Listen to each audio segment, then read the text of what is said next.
Kung naghahanap ka ng hidden gem na hindi pa masyadong dinudumog ng mga turista, ang Lapus-Lapus sa Masbate, particular na sa San Pascual, Burias Island at Ticao, ay talagang mapapawaw ka. Hindi lang siya basta maganda, may kakaiba siyang vibe na parang dinala ka sa ibang mundo. Heto ang mga dahilan kung bakit sulit itong puntahan, ang breathtaking na rock formations. Ito ang bida sa Lapus-Lapus.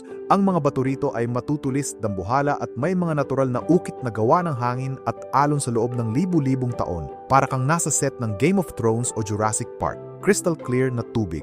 Ang paligid ng mga rock formations ay napapalibutan ng tubig na kulay turquoise. Dahil malinis at malinaw, kitang-kita mo ang ilalim kahit nasa bangka ka lang. Perfect ito para sa swimming, presko at nakaka-relax.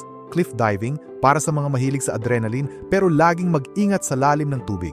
Ang tanawin mula sa taas, kung kakayanin mong umakyat sa mga bato, ingat lang dahil matatalas sila. Ang view mula sa taas ay panalo. Makikita mo ang buong asul na dagat at ang karatig ng mga isla ng Ticao Group. Napaka-photogenic nito sa bawat anggulo, raw at unspoiled. Hindi tulad ng Boracay o Siargao na marami ng buildings, ang Lapus-Lapus ay nananatiling virgin. Walang ingay ng party, walang polusyon, pure nature lang talaga. Tips para sa pagbisita, sapatos o aqua shoes, huwag magtsinelas lang kung balak mong umakyat sa mga bato, matalas ang mga ito at madulas kapag nabasa. Island hopping, isabay mo na ito sa pagpunta sa Katandayagan Falls at Burubangkaso Island para sulit ang biyahe mo sa Tiacao. Best time, pumunta ng summer, March to May para kalmado ang dagat at matingkad ang kulay ng tubig. Sa madaling salita, ang Lapus-Lapus ay underrated na ganda. Kung gusto mo ng peace of mind at mga literatong pang-international ang dating, hindi ka bibiguin ng lugar na ito. Abangan pa ang ibang biyahe natin sa Masbate. Sana nag-enjoy ka sa view rito. Maraming salamat sa panunood hanggang sa susunod. Maraming salamat. This is Yao Peace.